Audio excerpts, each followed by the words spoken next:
do it because for baseball, it's a really important part of baseball is twisting hard at the hip. But I think it's probably what messed my back up. So I'm not doing that machine again. Anyway, well, I hope you guys are doing well today. I hadn't seen y'all since Mexico. You all right? All right. Had a good... Trying to recover from that, yeah. Yeah, I know. You got that class going on right now. I'm so sorry. What's that? Oh, yeah. Oh, yeah. Yeah. Oh, yeah. No, we were home by 1 a.m., so not too bad. Yeah, not too bad. We got, we got all the vans settled and everything was great. Got all the dental equipment returned. We got all the van turned back in, cleaned and turned back in. Chris took care of all that, which was super nice. And it worked out well. But yeah, a long drive after a long day because, I guess taught for maybe 4 hours that morning. And then we drove to the airport and then drove all the way back. But Chris drove the first 3.5 hours. I drove the second 3.5 hours or so. And so it was a nice balance. I know, y'all had tailwind both ways. Yeah. So, what was the flight time there and back? 3?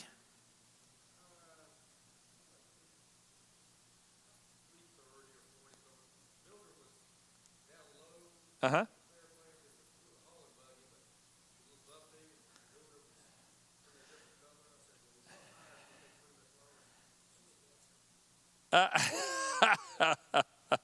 All right. Well, Mildred and Kim rode with Steve and Linda and flew down in his personal plane, the one you have over at Grand Prairie, right? You keep it over at Grand Prairie? Yeah, little Cessna.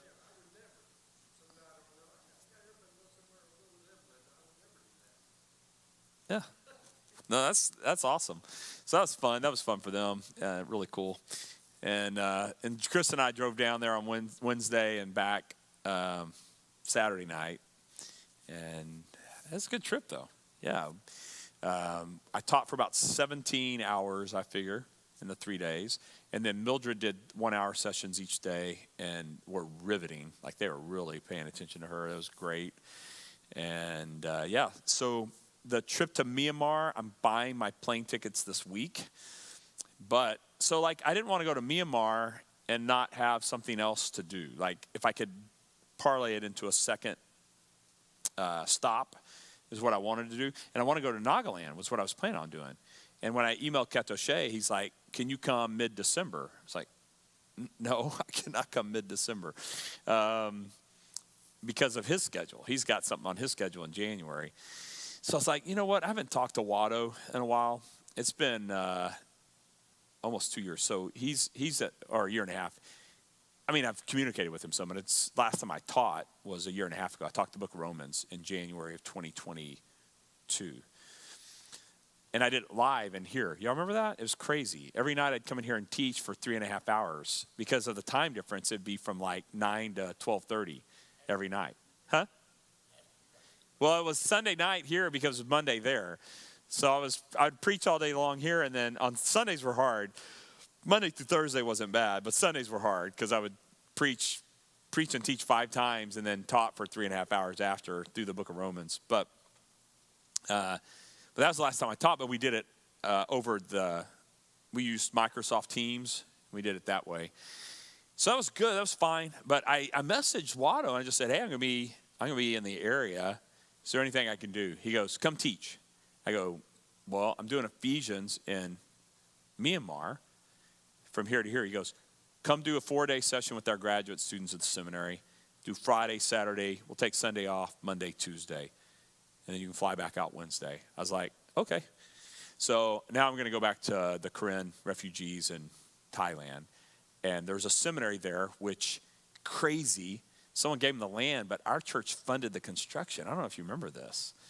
So I'm actually going to get to teach at that seminary after we gave them the money to build it, We gave them just enough money for supplies. The students and faculty built the buildings.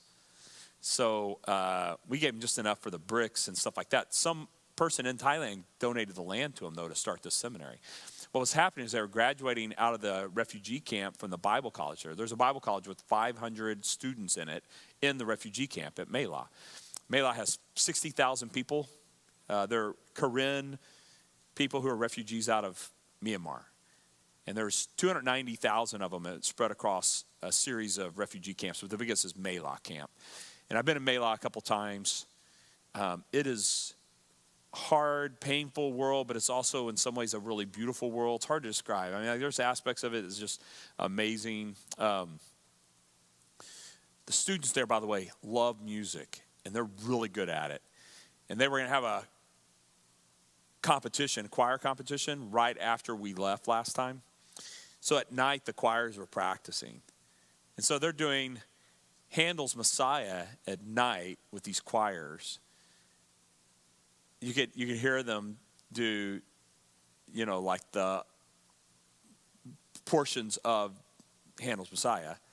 And you're just listening as it's coming through your window because everything's open air. And it's really, really cool. So some of my favorite memories are just the students there. I taught there a couple of different times in the actual Maylock camp. But this time we'll be at the seminary, which is not in the camp. And the reason they wanted the seminary is they were losing their students out of the Bible college to seminaries in the Philippines, Bangalore, India, Seoul, Korea, and then the students wouldn't come back. And what they really wanted was come back so they can minister to the Karen people, the 290,000 people there. So they we need a place, and so someone donated the land, and then Matthew Road gave them several thousand. It wasn't a ton of money, several thousand though to build out the buildings, and so we did.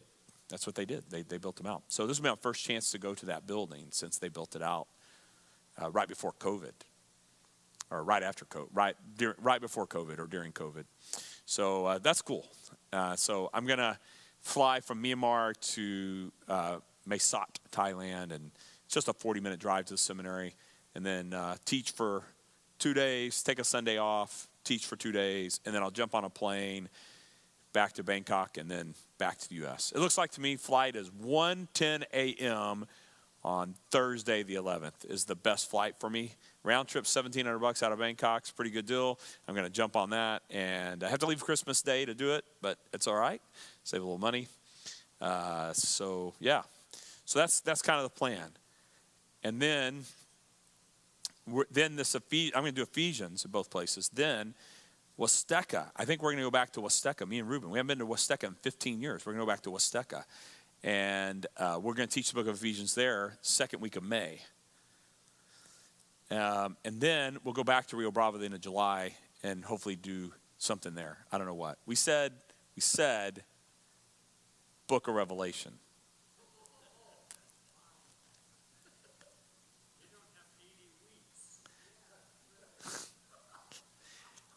We're at 79, sir, and we're only in chapter 14. You are aiming way low here. We're like 170 weeks, but you're right. That's a fair critique. This actually, though, is the way to teach the book of Revelation because you have to do it so fast. There's no way you get in trouble. You know what I mean? Like, well, here's the high view of this. Hope y'all figure it out. And here's a commentary in Spanish. You should read it. Yeah, I mean, I don't know. But I did the book of Hebrews in 3 days. It's a pretty dense theological book, too. So, yeah. Huh? Yeah, okay, fair. I don't know. There's a whole chapter on Melchizedek. And it's like, who and why? Why is there a whole chapter on this? So you didn't have to work through that. But anyway, it was good. I'm just saying, that's a hard chapter, you know. It's like, why does he write a whole chapter on this guy Melchizedek? The guy gets 2 verses in the Old Testament, or 3 verses total in the Old Testament. And in the New Testament, he gets 60 of them or something, all in one book. The only place that's mentioned, 60 is a little high. There's like 28 in chapter 7, but he's mentioned a couple other places. So at least 30. So he gets 10 times the amount of mention in the New Testament than he did in the Old. But it's a big deal in the book of Hebrews. It's all in the book of Hebrews. So we went through that. But anyway, yeah, so that's kind of the plan. So this year, we did this 1 Thessalonians thing in July, right? But we're coming up with this more elaborate scheme now because Joseph's going to go with me to Myanmar. And so he's going to help me teach the book of Ephesians over the 6 days we're there. And so I was like, well, wait a minute. What if we did this? What if, Joseph, you trained all the adult Sunday school teachers for the 9 weeks through the book of Ephesians while working through it? I'll teach 3 different sermons the first 2 weeks. We'll have the 5 guys teach the next 5 weeks. And then I'll do 3 different sermons the last 2 weeks. So 9 weeks total. Plus Sunday school. It's 36 messages. Cover the entire book of Ephesians. So what we're going to do in Myanmar, we're going to try to outline the whole thing. And then come back and do it here as a church for the month of June next summer. Or a couple of weeks in May, whole month of June, the first 2 weeks of July. So that's the plan. And then that way Joseph he'll do the 9 sessions in Myanmar will be the 9 Sunday school lessons we do. So then he'll have all the material done. And he can just turn around and train the teachers in those lessons. And I'll do all the other ones. So that's the idea. So I'll do 27 sessions. He'll do 9. And we'll turn those into the 9 weeks of the book of Ephesians as a church. Crazy? Probably. But the First Thessalonians thing, I thought was great. So I enjoyed it. And it made me think I should be preaching 2 different sermons on Sunday morning because people were coming to both services. I was like, maybe I should be working harder at preaching. I preach 2 different sermons every Sunday. No? Well, for Ephesians, it'll be okay because I will have taught it all the way through twice in 6 months going into it. So I think we'll be okay on that one. Anyway, well, it is good to see you this morning. So we've been working through the book of Revelation, and we're going to read these first 13 verses of chapter 14. And then we're going to talk a little bit about the second angelic proclamation that occurs here. So Revelation 14, beginning in verse 1. Then I looked, and behold, the Lamb was standing on Mount Zion. Again, this is in contrast to the dragon who's got 1 foot in the ocean, 1 foot on land. Now we see the Lamb standing on Mount Zion. And with him 144,000 who had his name and the name of his father written on their foreheads. This is in contrast to the mark of the beast in chapter 13, right? So we have the Antichrist, chapter 13. We have the real Christ, chapter 14. We have the mark of the beast, chapter 13. Here we have the name of the Father and the Son in chapter 14. So it's intended to be the kind of contrasting ideas. He says, I heard a voice from heaven like the sound of many waters and like the sound of loud thunder. And the voice which I heard was like the sound of harpists playing on their harps. And they sang a new song before the throne and before the 4 living creatures and the elders. And no one was able to learn the song except the 144,000 who had been purchased from the earth. And this again in contrast to the worship of the beast that takes place in the chapter before, where the Antichrist priest gets everyone to worship the beast. Here we have the 144,000 worshiping the Son of God, the second member of the Trinity. So it's almost a perfect parallel between these two, the Trinitarian Antichrist, between the dragon, the beast, and the little minion priest Antichrist, and then the true triune God, the Father, Son, and Spirit. But we have similar roles taking place here.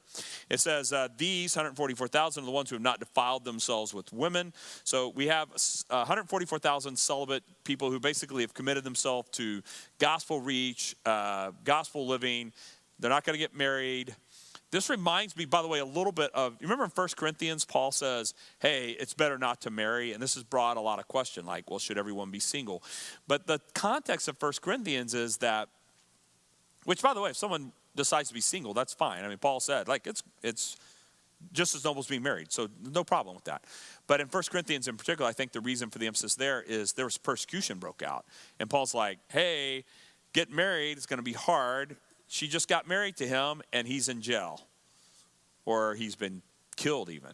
And I think Paul was like, you know, if you want to tap the brakes on the marriage thing, it's fine if you do get married, but if you want to tap the brakes on the marriage thing because of your current situation, he even kind of says that in 1 Corinthians, like, because of the current situation, it may be better not to marry. So I think that may be what's going on here, is they're looking at this situation going, the Antichrist is killing people right and left who are believers. A marriage may not be a good idea right now in this moment. And so we have these 144,000 who are just like, you know what, we're going to stay single. And so I think that's what's going on. These are the ones who follow the Lamb wherever he goes. These have been purchased from mankind as first fruits to God and to the Lamb.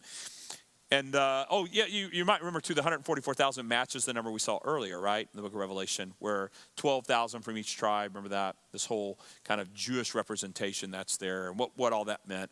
This seems like the same 144,000 has shown up again. Is it the same people? Maybe. Don't know for sure. That's what Osborne thinks, is it could be them now later, and they're still there, they're still committed, they've been living through all of this, and now they're going to emerge again after all this other detail. I think it's a possibility. So if not, it's a real coincidence that it's exactly 144,000 people, and same kind of language. They've been purchased and all this kind of stuff. It's very similar language. So I think Osborne may be onto something. The 144,000 we see, I think it's chapter 6. Is it, what's 7? 6, 7, sorry. Okay, so 7, I apologize, thank you. Okay, my hearing aids aren't working great. I went swimming yesterday, so now my hearing aids aren't working because my ears are messed up. But anyway, I can't convince Kim to swim with me at the workout place. She goes, you know I'm germophobic, right? So the idea of swimming in a swimming pool where a bunch of other people have been swimming, she's just like, I'm out. I'm like, no, come on. She's like, I don't know. That seems like a bad idea. I'm like, there's hardly anyone in there. It's not like there's a bunch of little kids. It's a lap pool. And there's only like 2 or 3 people in there at any given time. She's like, now I'm going to do the elliptical. So I was trying to talk her into swimming with me, but she's like, I'm not doing that. But anyway, so now I can't hear her. So chapter 7, where they have the 144,000, is this the same 144,000? And all these events have occurred, and they've been faithful through all of that. And maybe, I think that's a possibility. It says, no lie was found in their mouths. They're blameless. And I saw another angel flying in mid-heaven. This is where we got the gospel. The eternal gospel is the only place in the book of Revelation that the noun evangelion, the word for gospel, is used. It's the only place. Preaching the gospel preaching is used as a verb earlier one time, but this is the only place where it's a noun. And so only twice in the entire book of Revelation is the word gospel even come up. And this is one of the 2 places. And we have this angel who's preaching the gospel. We talked about this last week. To whom is this angel preaching? And it says to those who live on the earth. This might explain the mid-heaven. It's like he's hovering over the whole planet and preaching to the whole world. And he's preaching not just to people, but really to nations. You see every nation, tribe, language, and people group. So this is appeal to nations, to people groups, to whole nations. And it's an appeal to, and then this message, verse 7, we talked about this last week, and he said with a loud voice, loud enough for everybody to hear him, and fear God and give him glory, because the hour of his judgment has come. Worship him who made the heaven and the earth and the sea and the springs of water. Now, the Osborne notes the fact that this is a preaching of the gospel, but there's no mention of Jesus, sin, salvation, faith, the resurrection, any of that. But I think this is a contrast to the worship of the Antichrist, where they're worshiping the Antichrist in the chapter before. And this is more about just the core essence of worship. And so I think the eternal gospel, fear God and give him glory, judgment, his hour of his judgment has come, has all kind of got the gospel of Jesus built into it. Like he's about to come, judgment's about to come. But then the worship, the one who made the heavens and the earth, is in contrast to the Antichrist, who the only thing been made is that stupid image that they put out. You know, it sounds like the tower, Nebuchadnezzar's image, right? Sounds like that. And I think this is in contrast to that. I think that's why that's the message. Like, quit worshiping this idol. Worship the God who made everything in the heavens and the earth, including the material used to make the idol. So we had this conversation yesterday. Kim was drinking a cup of coffee, and she was talking to Susie Martin, because Marty turned 90 yesterday. So that's cool. But Kim was drinking a cup of coffee, and Susie had a Diet Dr. Pepper. And Kim said, mine comes straight from God. He made coffee, you know. And Susie went, well, name me something in here that didn't at least somehow originate from God too. Like, okay, that's fair. That's fair. Because even if someone took and altered it, it's not that they made something out of nothing. So that was fair from Susie. It's like, There's nothing I could be drinking that didn't at least have in its origin God himself. Like there's nothing you could eat, drink, breathe, whatever, that God didn't at least have the core building blocks to it before it got to the Diet Dr. Pepper factory. So, okay, that's fair. So anyway, they were having this argument, but it's more like an acknowledgement, like, well, who made these things? It's like everybody's worshiping this metal image out on some plain like Nebuchadnezzar's day, and this seems like the contrast to that. Like, hey, no, worship the God who made the heavens and the earth. Don't worship this idol and this antichrist, that kind of thing. All right, any comments or questions about that before we move to the next verse? Yes, Paul.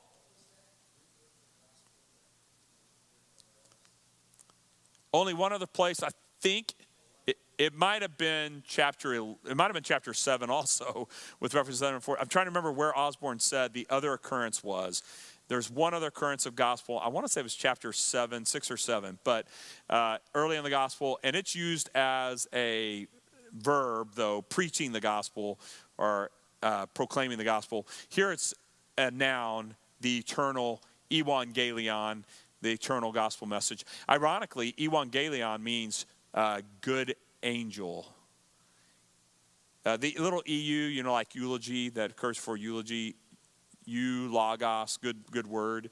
This is evangelion, which is like good angel. Angelon is the word angel in there. So evangelion is like good angel. So it's kind of interesting that the angel is proclaiming a good angel. But the word angel is a messenger. So good news is just a proclamation of good news or good message or something like that. But yeah. Did you find the other gospel occurrence? Someone? I bet I can find it. All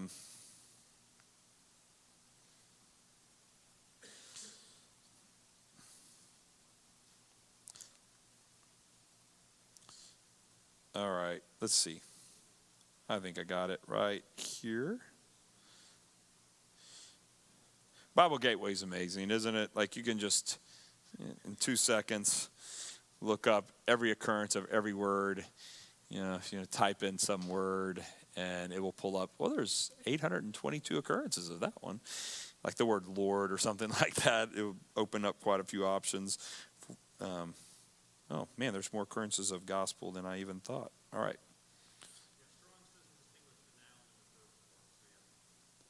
What's that? Oh, okay.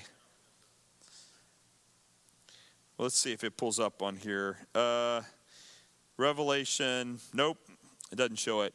It's proclaiming, it's the verb form, so it's not quite the same word, so that may be why it didn't show up. This is the only place the noun gospel occurs in the book of Revelation. So it's kind of unique, and Osborne pointed that out. He's like, this is a whole book about the end coming, the end of time, Christ coming, all this kind of stuff, but this is the only place the word gospel is used. And then in the gospel preaching, I think it's built into fear God, give him glory because the hour of judgment has come. It's kind of built into that.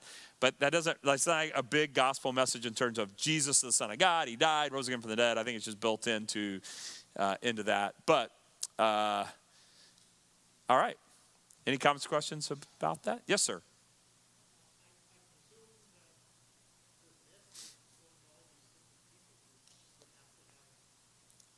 How would they know? Is this a Pentecost type experience? Do they get supernatural translation help maybe? That's a good question because it specifically says language, but we only have one angel making this proclamation. Yeah, that's fair. Well, the other thing I was wondering about, I think there's a televangelist, not really more apologist, one time said that Tower of Babel has been rebuilt now, not in words, but in images. And so you could totally see how the whole world would see this angel appearing, and maybe they're running transcript, right? Jahar, what is the name of that? Al Jazeera, whatever, running translation at the bottom, and you got the Hindi news running it in Sanskrit or whatever. So maybe that's how there's this message. It is pretty short too, so you can run it across the bottom there pretty quickly, right? Yeah, that's a good question though. I don't know if it's a day of Pentecost type thing, they're all hearing it, or someone's like, well, here's what he's saying. So, yeah. But then the question would be, what language? And my Old Testament professor, Hebrew professor at Southwestern say, it's Hebrew, of course, because to get into heaven, you have to believe in Jesus and speak biblical Hebrew. The two requirements. He's like, don't worry, God will have a lesson when you get there. He'll fix the Hebrew. But yeah, I think he was just trying to get us to do well in our Hebrew class, to study more. I think that was it. But it's like two ways to get in, the two things you need to get in heaven. Believe in Jesus and make an A in my class. yeah, that kind of thing. But yeah, so biblical Hebrew. Maybe the angel speaking in Hebrew. I don't know. All right, so this leads us now. Oh, any other comments or questions about that? Yes, Paul.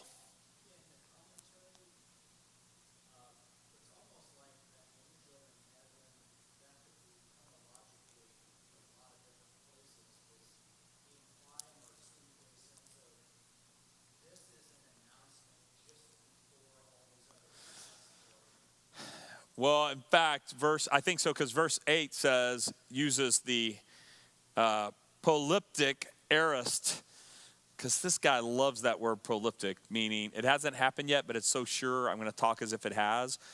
So instead of just saying that, he uses this fancy word, polyptic, which I'd never heard of before I read this commentary. So, yeah. Not that my vocabulary is massive, but I'm just saying normally theological material, I don't come across too many words where I've never seen this word before. This guy uses it like 40 times in the book of Revelation. But polyptic aorist tense, meaning it's so certain it's already happened. And fallen is Babylon. And that idea, kind of what you're saying, like this is about to break. So the idea would be that now that the Antichrist has shown up on the scene, the worship of the Antichrist has been ushered in, this alternative is now being laid out, that these things are going to break very quickly one after another. Yes?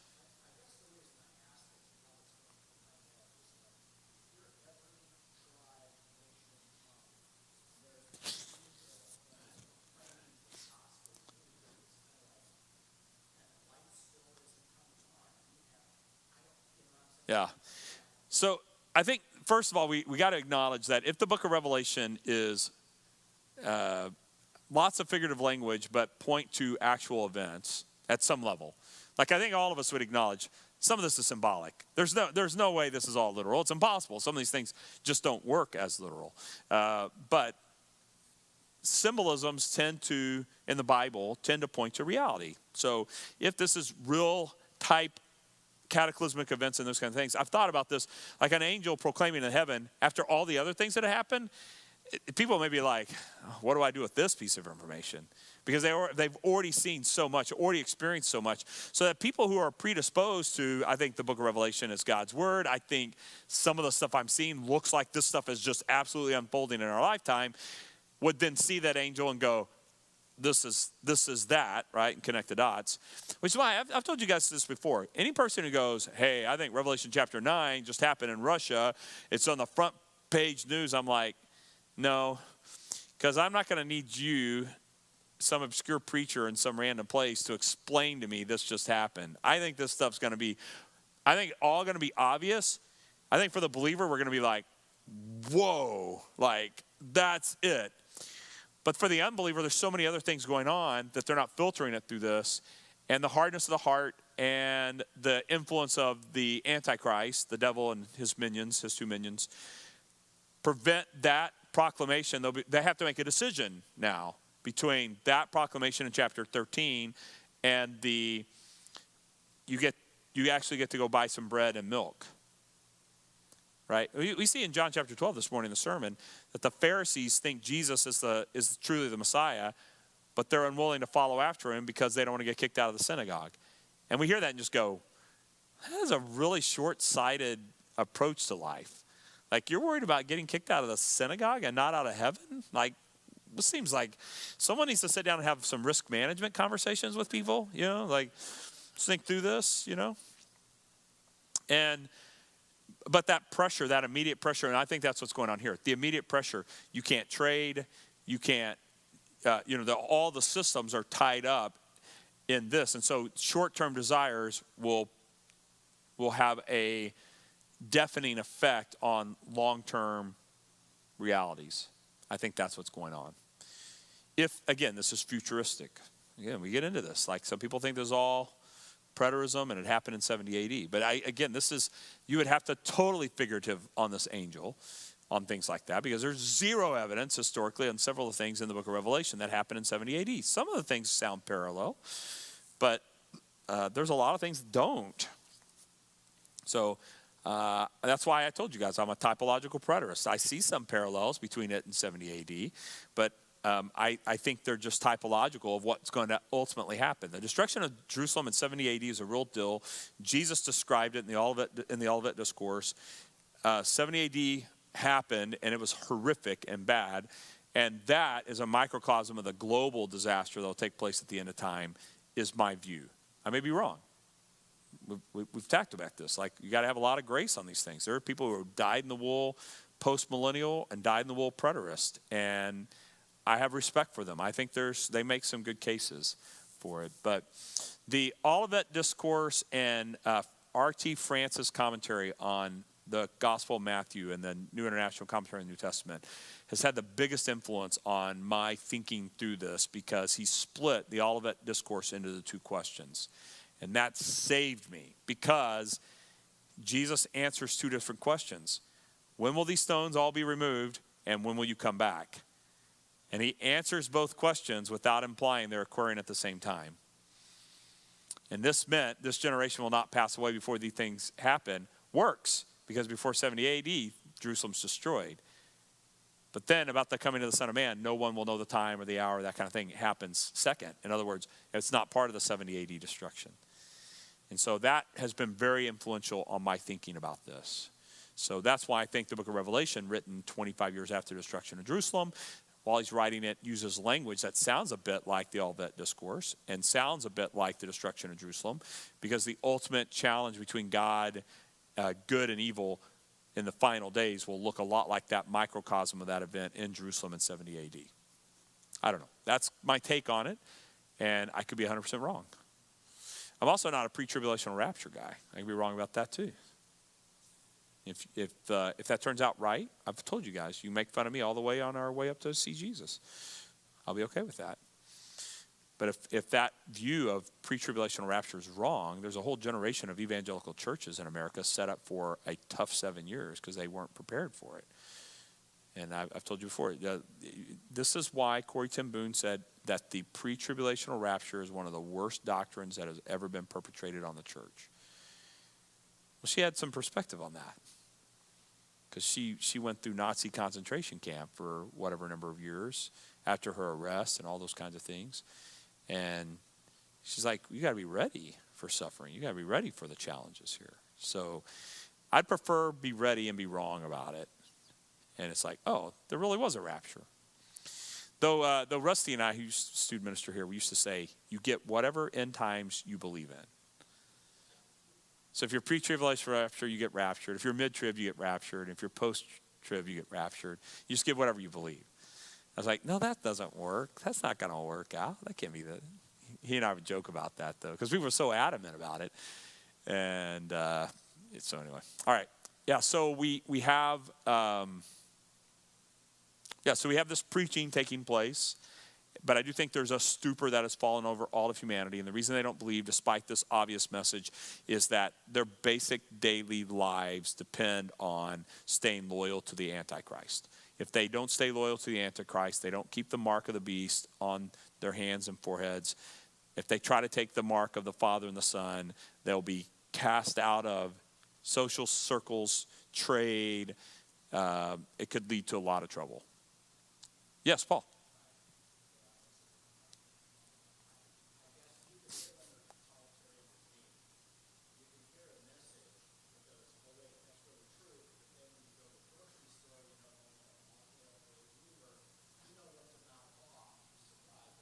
Right. Sure. Yeah. Well, that leads us now to the counter message in verse 8. And this is interesting because this is also about every nation, tribe, people group, and language. Because Babylon the Great is a representation of the world system. And we go from this call to all peoples, nations, language, right? nations. Then Babylon, because what we have now in this end times is kind of this unified worldwide government represented by a single totalitarian antichrist with a priest minion who's directing everyone towards that. And the offer is, hey, worship the one true God. If you don't, just letting you know, the end result of the world system you've embraced is going to be a complete disaster. It's going to be complete judgment. And this is proleptic, again, Osborne's word, meaning it's so certain that he speaks of it in the aorist tense. Fallen is Babylon the Great. Because what he saw in chapter 13 is this very intimidating worldwide government and this very intimidating system, and the whole world's going after it. And so here you have this statement. It reminds me a little bit of this. Remember when Jesus told his disciples about the Spirit of God coming? He said, when he comes, he will convict the world about sin and judgment, right? And he says in there, because the ruler of this world has been judged. Like past tense, or perfect tense actually, has been judged. It's like, it's a certainty kind of thing. This has a similar feel to that, which is that, yeah, there's still some stuff to work out in terms of details, but in terms of like the essential message, it's already over. And I gave you this analogy a few weeks ago. It's like the Dallas Cowboys playing Dime Box High School. Dime Box comes out and warms up. You go, hey, they look pretty good. And then the Cowboys come out and you go, oh, never mind. Well, right now, Jesus is about to break through the little sign that the cheerleaders are holding, and the angels in this case, and come onto the field, and we're going to go, this game's already over. Like, well, no, there's still 60 minutes on the clock. You go, no. This game is already over. This is not going to go well. And so it's like the writer, or it's like the angel here is already declaring it's so certain that he speaks of it as already occurring, right? So another angel, second one. Oh, by the way, remember there were 7 angels a while back? And Osborne points out these may be from that same group of angels. That we don't, like there's like this one angel did this, and then there's this stop because we have the whole discussion about the Antichrist and all that. Well, it seems like now angels have shown back up. And remember, one was, he played a trumpet and spoke or something. Like he did, like he's really busy. He's like playing a musical instrument and talking. So it looks like maybe that set of angels are still involved here, because we only had 3 or 4 of them already. And so now 2 more have shown up. And so Osborne's like, I think it's part of the 7. Now, John doesn't tell us, hey, by the way, this is part of the 7. But Osborne's like, I think it's part of the 7. Like those 7 angels are still involved in this. So I just want to mention that to you in case you want to go back and start tracing back through. I thought about doing that. I was like, it would have taken a lot of time. So, but I'm just letting you know. And now notice there's drinking taking place here. Fallen is Babylon the Great. Oh, actually, we have to deal with Babylon. So let me give you the quote from Osborne. You probably have already seen this kind of thing before. So by the way, there's a quote from Osborne. I just put it in here because he used the word proleptic.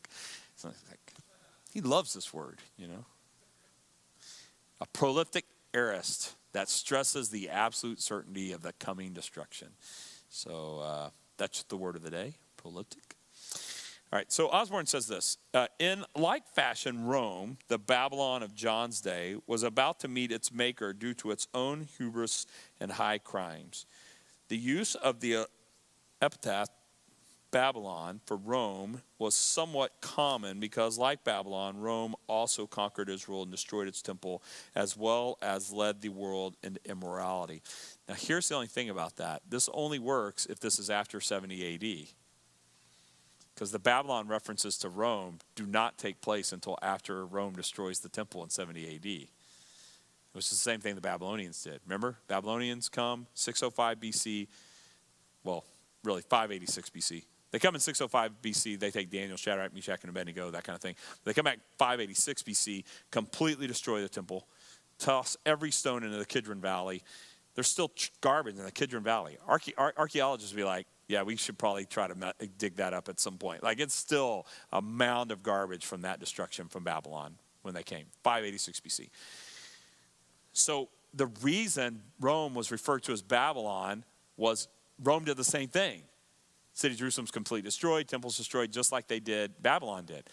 So this comparison of Babylon to the Roman Empire makes the writing of the book of Revelation a post-70 AD writing, if that's going to work, if he's talking about Rome. So most people will say, yeah, Babylon's being compared to Rome, but this only works if it's a post-70 AD writing. And so this is where some individuals who are preterists get trapped, because they have to acknowledge this Babylonian reference seems like John's speaking about the Rome of his day, but if you're preterist, all this stuff has already happened. And John wrote this before 70 AD. So then the only way that could be the case is if it's proleptic by John about the destruction of Jerusalem by the Romans. But the only problem with that is John writes it as if the readers would know the comparison. So I think there's some challenge there. So I'm just letting you know, this is one of the cases that I think makes the book of Revelation a later writing, 95 AD, or AD 95, sorry. AD is supposed to go in front of the number. BC's after, right? 586 BC or AD 70. That's what you're supposed to say. But I always say 70 AD, so I apologize for my bad mathematics. You're supposed to put the positive sign in front of the number. Anyway, all right.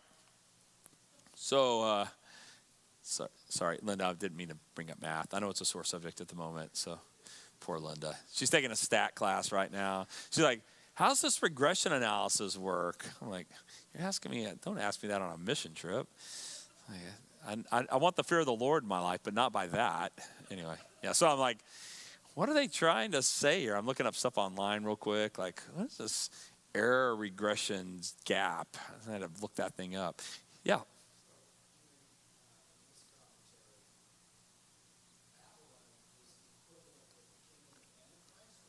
It is, but Rome is, but Rome is the example.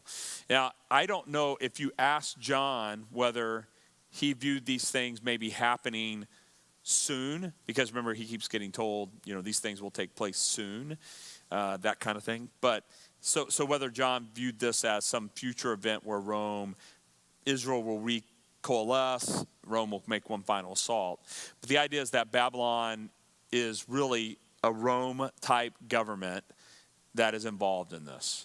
And from John's perspective, how else would he describe it to the people of his day? And so Babylon is basically Rome, and for us, Rome is basically this final government that will one day come, if this is futuristic. If it's historic preterism, then Rome is Rome, and the destruction of Jerusalem is the comparison between Babylon and Rome.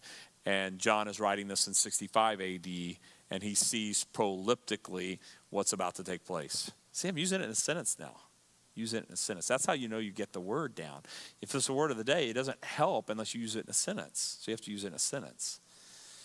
Just don't ask me to spell it. I'm terrible at spelling. I think that hinders you a little bit too. Like to claim you know a word and then you can't spell it, it kind of hurts your credibility. So if I say, well, I know this word proleptic, you go, oh, spell it for me. I go, I can't do that. You go, well, then you don't know it, right? So just saying. All right. I digress, sorry. Okay, so this is, Osborne makes this case and includes 14 cross-references that I scanned a little bit and went, those pretty good case. And all of them were post-70 AD from what I could tell at the quick glance at them. So these are Jewish people writing this. These are Christian scholars writing about Babylon in exchange for Rome. Because of the parallels there. And you can understand why you wouldn't want to write against Rome publicly. He's already on the Isle of Patmos anyway. And so picking on Rome at this point would probably be a bad idea. And the Babylonian comparison is that God one day brought Babylon to its knees. Used Babylon to destroy Jerusalem and then brought Babylon to its knees. So here's this idea, this kind of Roman comparison. Their assault on the city of Rome, which is, if it's futuristic, still yet to come, God will bring them to their knees. It's kind of the parallel. Look, this stuff's hard, okay? It's okay to say that out loud. Like, this is hard. This is hard material. And if it weren't hard material, the pages in your Bible in the book of Revelation wouldn't be as crisp as they are. But that's why. I mean, it's hard reading. You go, let's read the book of Revelation. Now, in my household, we read it a lot because my 10-year-old son, Austin, anytime we'd read scripture at night, I'd have to read something else first. But he's like, read from Revelation, because he's a 10-year-old boy. You know, there's dragons and blowing stuff up and fire-breathing horses. He's like, read that thing. So we read Revelation a lot in my household, but I would always have to read something else to balance it out, because he just wanted to read it because it was like, man, these horses with blood up to their necks, and like it was awesome for him. You know, these scorpions that sting people with their tails. And so when you're 10, 11, 12-year-old boy, you're like, man, that book is awesome. But when you're the pastor of the church, you go, that book's hard. And so trying to balance that out. But so yeah, this is a difficult text. I do think the biggest point of chapters 13 and 14 is just to compare these two kingdoms that are jockeying for power and loyalty, and also the certainty that the kingdom of the Father, Son, and Spirit is going to win in the end. And it will be complete foolishness that the other kingdom is chosen by the masses of the world. I think that's the main idea that's being presented here. And in that regard, it's still being played out today, even if we're not in the specific end times. In that regard, it's being played out today. People are making decisions every day as to which kingdom they pledge allegiance, pledge loyalty. All right, well, we're out of time. We did cover a verse today, so... Not quite. We'll have to come back. There's a couple things in here, too, I got to cover. We need to deal with the drinking of the wine compared with the next verse, with the cup of wrath. So those kind of go hand in hand. All right. Well, let's close with prayer. God, you are good and merciful. Thank you for your word. Father, we see the world around us. There is two kingdoms in the universe, even right now. And so, Lord, I pray that our loyalty, our hearts would follow after Christ Jesus, regardless of the circumstance. We pray these things in your name. Amen. All right, you guys stay out of trouble this week. I hear things, so I just stay out of trouble, okay? At least for 1 week.